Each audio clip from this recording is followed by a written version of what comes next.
ચોટીલા ખાતે આવેલા ડુંગર તળેટીમાં રસ્તા ઉપર નવગ્રહ મંદિર ગેસ્ટ હાઉસ પર મહા ડિમોલેશન। ચોટીલા ખાતે આવેલા સુપ્રસિદ્ધ ચામુંડા માતાજીના મંદિર ખાતે દિવસ દરમિયાન ઘણી મોટી સંખ્યામાં શ્રદ્ધાળુઓ આવતા હોય છે। માતાજીના દર્શનાર્થે આવતા શ્રદ્ધાળુઓને કોઈ હેરાનગતિ કે અગવડતાનો સામનો ન કરવો પડે તેમજ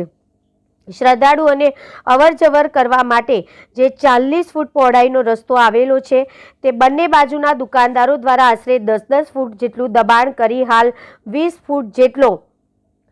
સાંકડો રસ્તો ઉપલબ્ધ રહેલ છે, જે જૂના માપ મુજબ પૂરતો રસ્તો ઉપયોગ કરવા મળે તે હેતુ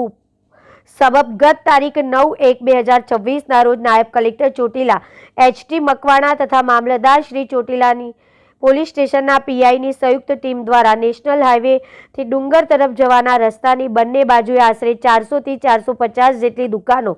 આવેલ છે, જે દુકાનદારો દ્વારા દુકાનની આગળ પતરાના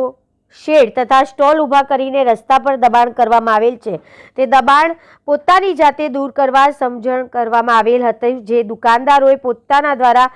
કરવામાં આવેલા દબાણ દૂર કરવામાં નહીં આવતા આજના સવારે 10 કલાકે નાયબ કલેક્ટર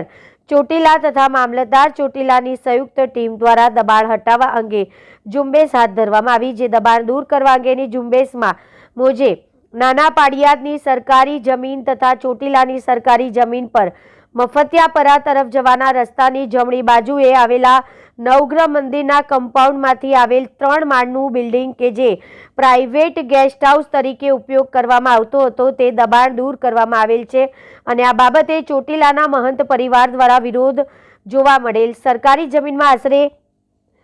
1.17 ગુઠા જમીન ખુલ્લી કરવામાં આવેલ, જેની હાલની બજાર કિંમત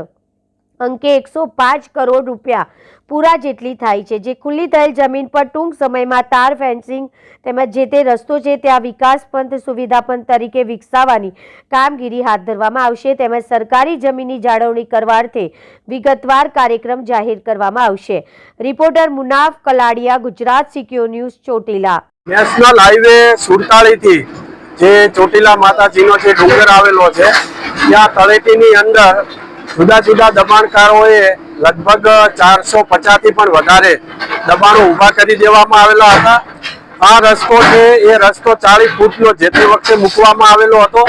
જેથી કરીને જે યાત્રાળુઓ આવે છે ડુંગર ખાતે ત્યાં યાત્રાળુઓને કોઈ તકલીફ ના પડે, અવર જવર કરવામાં મુશ્કેલી ના પડે અને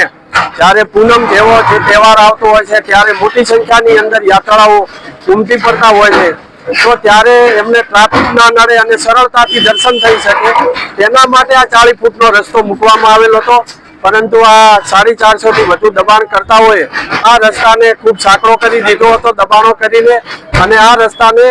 20 ફૂટ કરી નાખ્યો હતો, જેથી ગઈકાલે પણ એમને સમજૂત કરવામાં આવેલા હતા ને એમાં ઘણા બધાએ સ્વેચ્છાએ પણ દબાણ દૂર કરી દીધા હતા। જેને નથી કર્યા એને આજે સવારથી જ